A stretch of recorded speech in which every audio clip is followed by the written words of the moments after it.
Welcome back to News Across Nigeria, where we tell you what's happening now across the Nigerian Federation. Before we continue, let's remind you that all our top stories can be found on our website, and that's channelstv.com, and on youtube.com/channelsweb.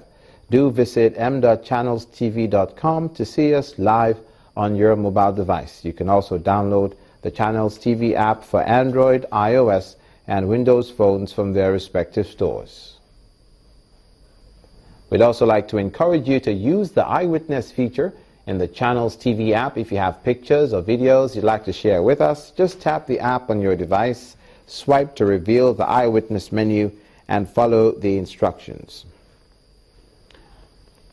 To national security, and in the northeast, at least 42 Boko Haram terrorists have been killed, while many escaped with gunshot wounds. Troops on patrol, codenamed Operation Tiger Claw, raided their camp at Gangare village in Kukawa local government area of Borno State. About 38 women and 42 children were rescued from the insurgents and taken to the military medical facility in Baga for checks. A statement by the acting director, Army Public Relations, Colonel Soni Usman, says the patrol team also recovered 504 rounds of ammunition, 1 sports utility vehicle, 34 cans of PMS, automated gas oil, and 55 motorcycles. Meanwhile, suspected Boko Haram terrorists also attacked Bakindutse community, killing 1 person and injuring 4 others, but they were repelled by troops on routine patrol. 1 suspect has also been arrested. The bill prohibiting open grazing has gone through the second reading at the Benue State House of Assembly. The bill is aimed at addressing the persistent attacks by herdsmen on communities in the state. The executive bill, which was sent to the lawmakers by Governor Samuel Otom, outlaws open grazing of livestock and establishment of ranches in Benue State. When passed into law, the bill criminalizes grazing in any parts of Benue State which appears to have been mostly affected by the activities of herdsmen in the country. In the northwestern part of the country now, the Kaduna State government has commenced the rehabilitation of some federal government-owned roads in the state capital following the collapse of those roads. State government says the intervention is to ensure that road users within the state have accident-free and safe motoring. The roads, which include the Nnamdi Azikiwe Western Bypass and Ahmadu Bello Road, is being repaired by the Kaduna State Public Works Agency under a direct labor arrangement. This is Kagoro Junction along the Nnamdi Azikiwe Western Bypass in Kaduna State. The road is in a deplorable condition, with some portions of it washed away by the rains. Residents say the 20-kilometer road, which connects Zaria, Kano, and other neighboring states, has been abandoned by FERMA. We have been suffering a lot on this road. We are the residents of this area.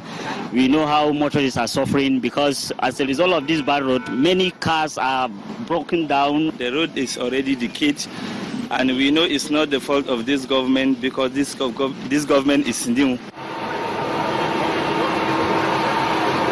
Now there's excitement from residents and commuters following the commencement of rehabilitation work on the road by the State Public Works Agency. According to the agency's general manager, over 100 roads in the state capital Zaria and Kafanchan will undergo similar repairs. The reason why the state government come in because the road is immotorable, which is a federal road. And since the road has passed the state, so the state government decided that Kabwa, as a maintenance agency for all the state roads, that we should mobilize our equipment and our staff to come here and make sure we rectify the problems.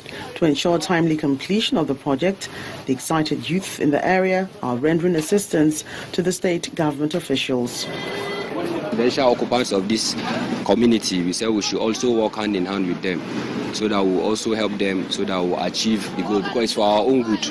It's not really for their own good, and we are very, very grateful. With the official handover of the Nnamdi Azikiwe Western Bypass and Ahmadu Bello Road by the federal government to the Kaduna State government, residents hope that constant interventions such as this by KAPWA will keep the roads safe and durable.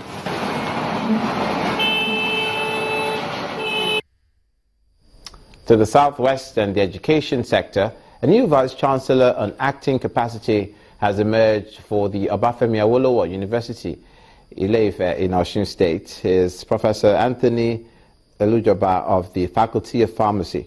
His emergence is coming barely 24 hours after the federal government ordered the Senate of the school to use its internal mechanism in selecting a new vice-chancellor. There's been a series of protests against the former vice-chancellor, Bamitale Omole, who is accused of mismanaging the resources of the institution, including corrupt practices which resulted in mass protests and subsequent closure of the school. The Senate of the OAU approved the appointment of the vice-chancellor. The Oni of Ife has called for improved government community relations to curb the constant threat to forest reserves. He made the call at a meeting to draft a white paper on the management and control of forest reserves in the state. Now, the focus is to stop illegal settlement in forest areas and deforestation of the Shasha Forest Reserve in Ile-Ife. The deforestation of Shasha Forest, Ile-Ife, Osun State, was the focus of this meeting between the state governor, Rauf Aregbesola, the Oni of Ife, Oba Adeyeye Ogunwisi, and experts on the environment. They are looking at ways to curb illegal activities by farmers and plant marketers from ravaging the forest and stripping it of its value. It's a worrisome development for everyone here, including the Ife monarch, who also highlighted problems that might occur if the farmers are forced to leave. All the people inside that forest that are deriving economic benefits one way or the other, they should come out and say the truth. When last did they plant trees? They want to depend on government for everything. They don't know that once they cut one tree, they have got 20 years away. Managing the huge forest reserves is no easy task, and experts and security agencies also lament the damages and challenges they face. Our own job is to ensure that there is conservation of forest in the country, not only because of the revenue that we are going to be getting there, but because of this issue of climate change. The whole world is working toward that now, that there should be a ways to mitigate the climate. We will say that because of the high rate of deforestation going on in Nigeria, in fact, people are saying that we have up to 10%, but we have less than 10%. The more forests you destroy, the more emerging diseases that we have. That forest, Shasha Forest Reserve and its other neighbors are for our protection, first and foremost. If we destroy it, we are destroying our defense mechanism.